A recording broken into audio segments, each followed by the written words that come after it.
Bienvenidos a Lecturas Pendientes, un podcast de conversación en torno a libros con sus autores, por Matías Fuentes.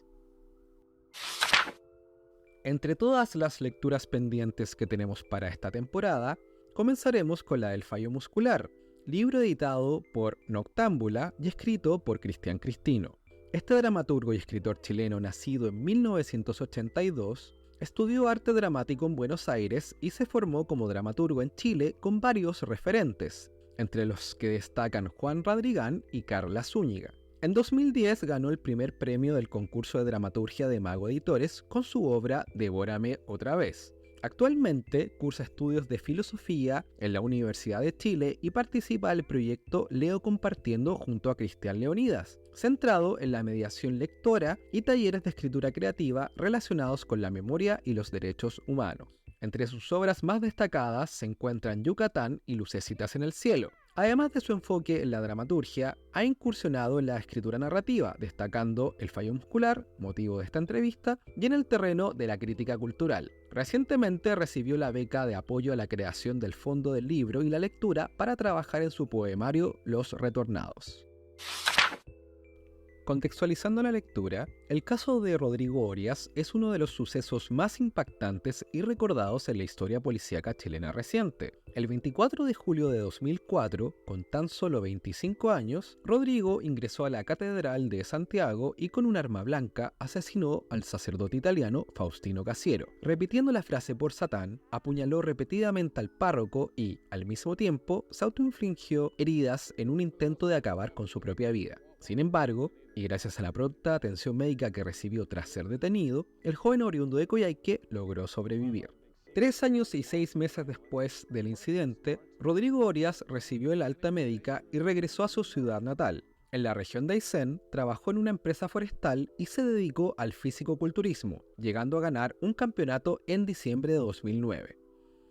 En el fallo muscular, Cristian Cristino nos presenta a un Rodrigo ficcionalizado mediante fragmentos monologados, a través de su compañero en el fisicoculturismo, quien relata sus recuerdos con él desde su llegada a la capital con el objetivo de triunfar en dicha disciplina.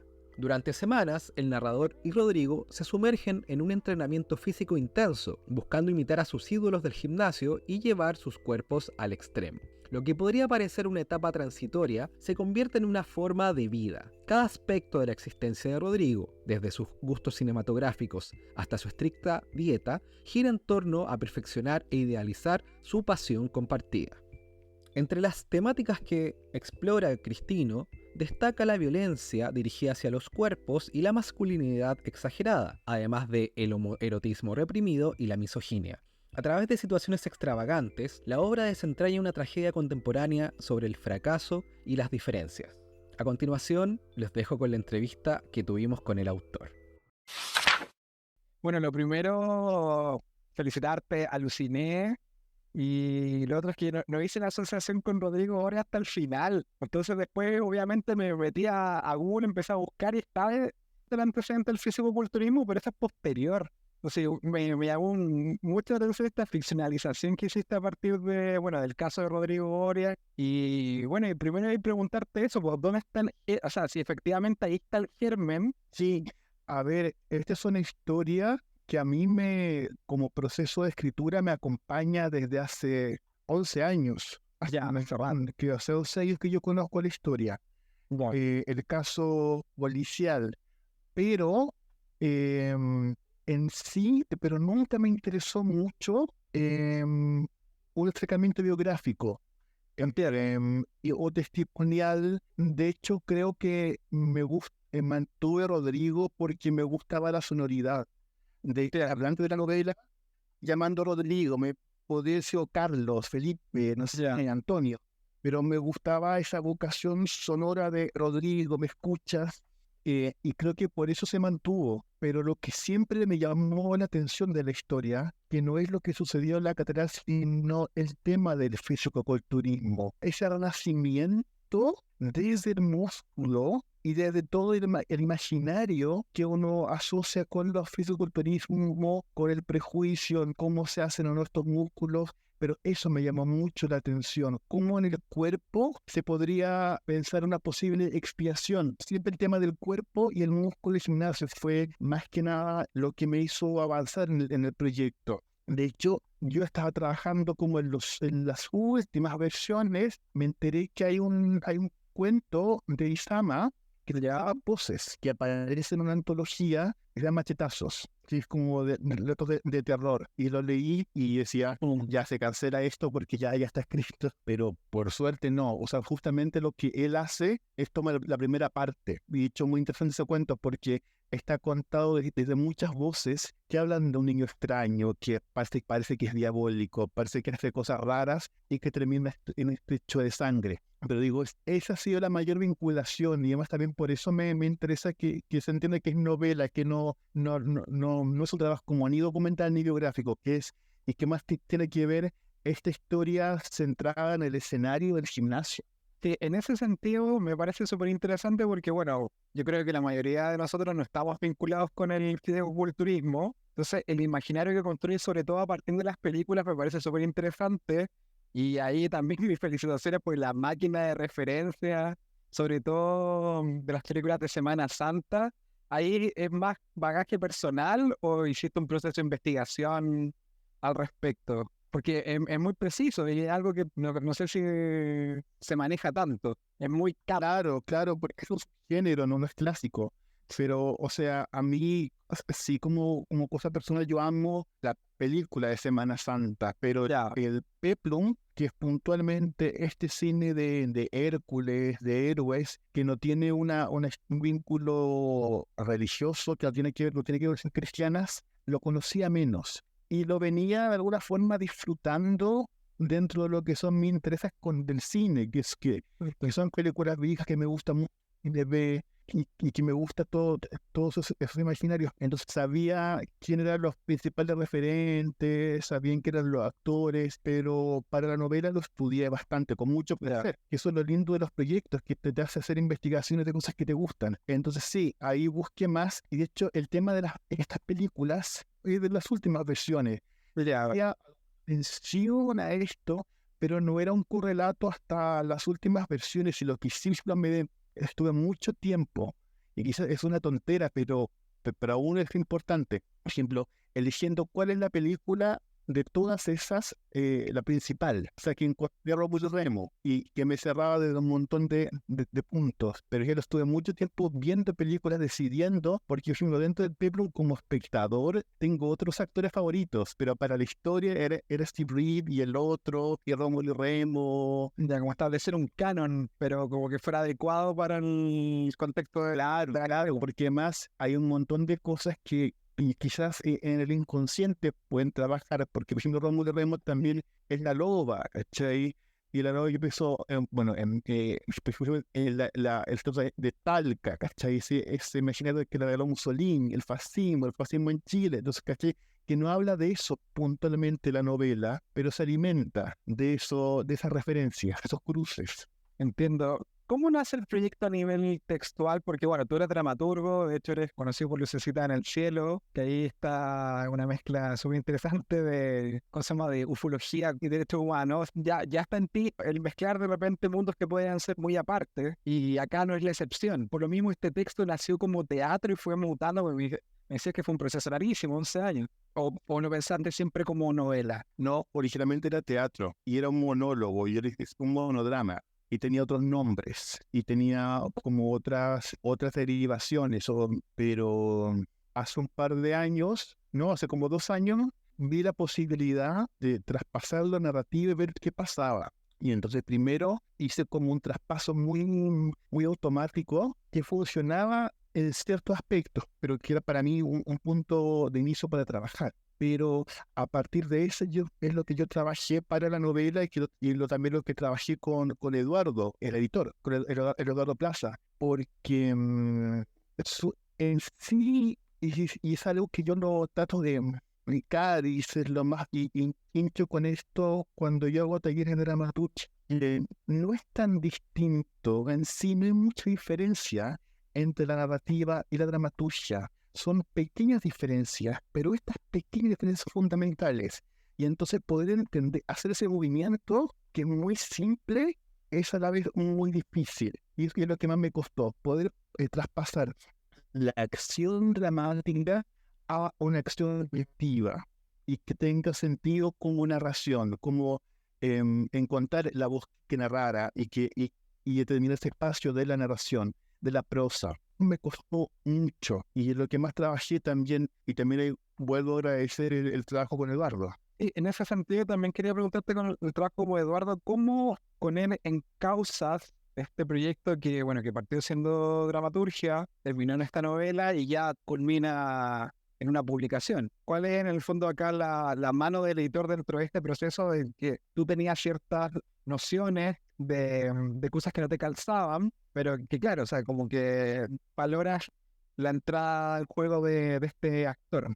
Sí, bueno, a mí me convoca Mónica Drugui para el proyecto y ella conoce varias de las versiones anteriores y entonces conocí el material bastante. Entonces, o sea, es gracias a ella que este proyecto se materializa. Y lo interesante, por un lado, de trabajar con el Eduardo era que él no conocía todo ese pasado teatral del texto, entonces tenía una mirada más limpia, menos cargada de referencias. Y solo pensaba como novela. De hecho, los mínimos conflictos que tuvimos fue precisamente porque yo hay cosas que no entendía y que todavía las arrastraba del teatro. Entiendo. Y que me costaba todavía entenderlo. Pero particularmente, ¿qué elemento, no sé, formas verbales, conflictos, resoluciones, no sé, uso de metáforas, imágenes? Yo creo que tiene que ver con el soporte, porque en el teatro el soporte sería el cuerpo del actor, del intérprete, y entonces sobre ese el texto proviene, va y vuelve de ese soporte que es el cuerpo. Y entonces a mí me costaba entender cómo traspasar ese cuerpo a la narración, porque nunca iba a estar eso en la novela misma. Entonces, eso es puntualmente como entender cuál sería el cuerpo que narra, que hace suceder la acción en la novela. Pero a partir de eso, bueno, fue fluido el trabajo y no demoró tanto. Fue un par de vueltas y un par de negociaciones y no costó mucho. Y no, fue un placer trabajar con Eduardo y yo le agradezco porque creo que si esta obra se puede funcionar como novela, que yo creo que lo conseguimos, tiene que ver con este trabajo de colaboración, porque no me interesa que sea un texto teatral pasado a, por ejemplo, nada que ver, o sí, pero por ejemplo, Lorena Fernández publicó hace poco Preguntas Frecuentes, que a su vez era una especie de teatro digital. Yo vi la obra de teatro, asistí virtualmente y leí la novela y son distintas. Es la misma historia, por así decirlo, son los mismos diálogos, por decirlo, pero hay cierto orden, hay cierta forma de plantear los materiales que hace que funcionen bien en cada lugar y sin chocar y sin confundirse. A propósito también con el trabajo de estos materiales, obviamente uno como lector va a leer el fallo muscular como novela, entonces llama la atención esta especie de narrador en segunda, pero claro, si viene en el teatro que está esa vinculación. Tiene que ver ahí, por ejemplo, ese trabajo del traspaso. Y sí, bueno, esa segunda aparece con la novela, o sea, en teatro directamente el hablante contando su experiencia. Pero no, a mí para esta me pareció interesante porque esa segunda de alguna forma es un juego que podría ser yo. O sea, como la ficción de yo voy a buscar esta historia, encuentro a este tipo en el gimnasio que me la cuenta y entre medio que me la cuenta va pasando lo sucede un vínculo, se forma una relación entre nosotros. Entonces, de alguna forma yo sería esa segunda persona, es un chico, es un hombre que va a buscar esta historia. A propósito también del planteamiento de esta voz narrativa, llama la atención porque, por supuesto, es ficcional, pero a pesar de esta ficción está construida de una manera que es rara en cuanto al lenguaje, porque por una parte es recursiva, pero por otra parte también utiliza muchos tecnicismos o referencias Entonces, a mí me pasaba personalmente que de repente me cuestionaba así, y también me cuestionaba yo mismo, como desde el prejuicio, o sea, ya, una persona vinculada con el fisicoculturismo hablará así, pero por otra parte también se me hacía interesante, pero sí, pero además que el tema es muy llamativo. ¿Cómo fue el pensar esta construcción de este hablante, de este narrador en segunda, para que en el fondo nos entrega la historia? Desde esa perspectiva, desde él como hablante, quien elabora un discurso y que tiene una forma bien particular. Sí, o sea, eso es una apuesta. Y Ya. creo que es una de las apuestas más arriesgadas del texto. Y quizás también de muchas de las cosas que yo escribo. Mi sueño es poder generar una convención con quien lea los materiales, que es en el que no se intenta reproducir la voz que supuestamente tendría que tener este personaje en la vida real, sino llevarlo a un nivel más potente de la palabra. Entonces, creo que es una de las grandes apuestas de mi escritura. Y en esto, o sea, no es nada nuevo, o sea, lo que propongo, y de hecho me inspira mucho lo que habla Jeremy del Tit acerca de la teatralidad, la performatividad de la palabra, que no solo cuente, sino que también teatralice. Y habla como de una teatralización y creo que usa esos términos de la palabra. Entonces, mi búsqueda va por esos lugares, por intentar establecer un lenguaje, un verbo de esta ficción que tiene que ver con ese lenguaje quizás muy articulado y antiguo, casi barroco, que uno podría pensar que lo toma como recuerdo de las películas dobladas de Lloyd Langway y las 60, esa cosa grandilocuente, porque me hablamos de dioses, de héroes. Sí, es como impostado de repente el tono Claro, narrador. Sí. con el tema de todo el músculo, el fitness, las máquinas, alguna expresión popular o un garabato entre medio, y también y mucha palabra, adjetivo o sinónimo que tenga que ver con el músculo, porque también es lo que intenté con esta novela, cómo poder traspasar en palabras el cuerpo, cómo recrear desde la palabra el cuerpo, el músculo, el movimiento, la tensión de estos cuerpos.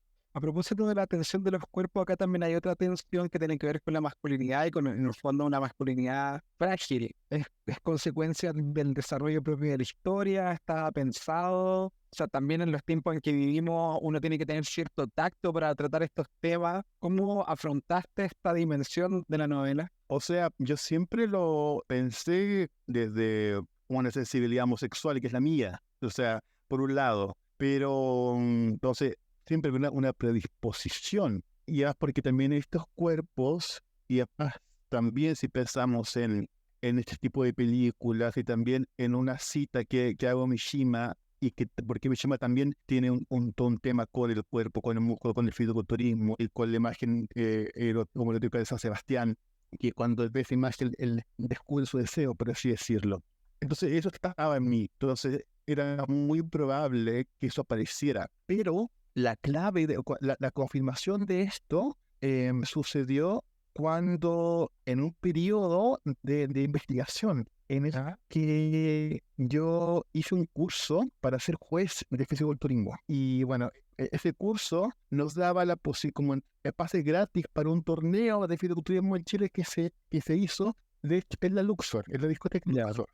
Y entonces, bueno, a partir de todo eso, que más saqué fotos, tengo hartas fotos que también eventualmente quizás me gustaría hacer algo con ese proyecto. Esas son fotos con celular, pero que tienen también un valor narrativo interesante. Bueno, pero en esa experiencia en el torneo, a mí hay dos cosas que me llamaron mucho la atención y que son los ejes de la novela. Uno, porque tiene que ver con dos lugares de inconsciencia. Que por un lado, todo lo que es el fisiculturismo está dominado por una excesiva teatralización. O sea, que no es consciente. O sea, hay escenario, hay vestuario, que son estos calzoncillos, hay un maquillaje, hay coreografía y movimiento, hay luces, hay todos elementos teatrales, pero nunca nadie en ese torneo hace la conexión con lo teatral. Es espontáneo, nunca nadie piensa en lo teatral, por más que todo es teatral. Y lo otro, que todo era muy homoerótico. Eran discursos de una masculinidad exacerbada, un machismo exacerbado, y de hecho muchos de los chicos venían con sus pololas, que le hacían barra, pero todo el tiempo eran hombres semidesnudos tocándose y exhibiéndose.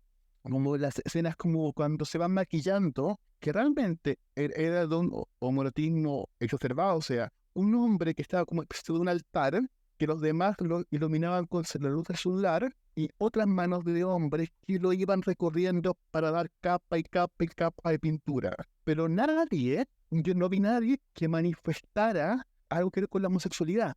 Entonces, ese nivel como de homoerotismo en espacios tan heterosexuales, para mí fue una clave, sí, estos dos elementos, entonces ahí sí me metí con lo homoerótico, o sea, con lo teatral, que tiene que ver con las posturas, y con lo homoerótico, porque estaba presente en lo que yo estaba viendo. Volviendo a lo teatral, ¿tienes considerado hacer una adaptación al teatro? ¿O ya como proyecto está terminado? O sea, sí me gustaría, pero sí lo veo factible. Pero es que, ¿cómo? O sea, no, pero no es algo que he pensado ahora. Pero sí, creo que sería interesante poder trabajarlo. Pero también lo que sí me da muchas ganas y que ahora se pierde, pero sí tengo muchas ganas de leer en público partes del texto. Eso sería como una teatralidad intermedia. Quizás, que no sería el hecho teatral formal, pero sí sería como una aproximación. Y además no tengo por qué hacerlo yo, una aproximación teatral. Quizás sería hasta más lindo que otras personas se interesaran en el material. Pero digo, ahora no es lo que estoy pensando, porque ahora la pienso como novela. O sea, no, la versión teatral está muy lejana en mi recuerdo, o sea, y quiero que encuentre me interesa que encuentre sus lectores, sus lectoras. Ojalá. También considerando que este texto varió de la formalidad de género, ¿cierto? Por parte del teatro y terminó como novela. ¿En qué momento ya te das cuenta que alcanzó la forma que esperabas? El trabajo con la editorial, o sea, en lo que fue contra Juan y Eduardo, porque más fue expeditivo. O sea, quizás uno podría pensar en un año más de trabajo, pero creo que cada vez me hubiera costado más.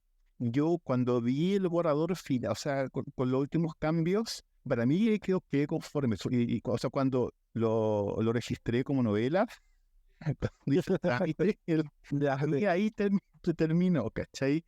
Y si lo leo hoy, obviamente que puedo encontrar cosas, pero a mí, no sé si quiero decir la palabra estoy conforme, estoy contento, pero valoro mucho su forma, su estado, como su nacimiento. Para mí, sí, lo que viene es cada vez despegarme más de la novela. Como digo, por suerte, este mundo ya no le pertenece a mí, sino que le pertenece a quienes quieran leerla.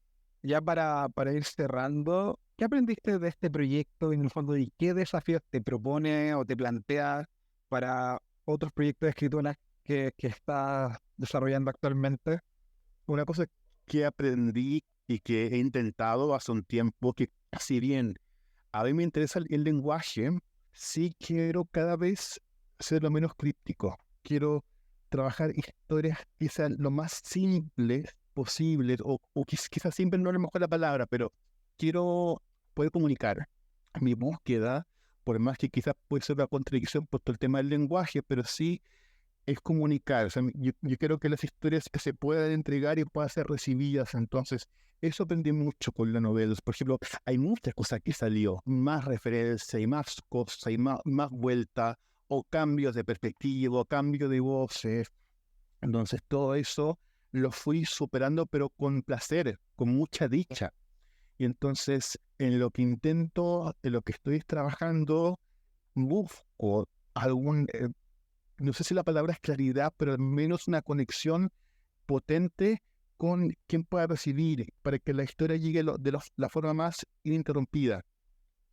Ya, pues muchas gracias por el tiempo, por la confianza, de verdad la disfruté mucho. Bueno, el mismo Eduardo me decía que bueno, la gracia que tiene la novela que es rarísima. Y eso al tiro te engancha, o sea, como que igual es un imaginario el cual uno, no sé, se ha enfrentado quizá en otros contextos con algo de prejuicio, o que también se le hace lejano, pero es súper fácil entrar y claro, se lee un tirón, yo no leí un tirón. Así que eso, pues gracias también por compartir. Y nada, pues estamos hablando. Bacán. Muchas gracias por quedarte hasta el final. Esto fue Lecturas Pendientes, un podcast de conversación en torno a libros con sus autores.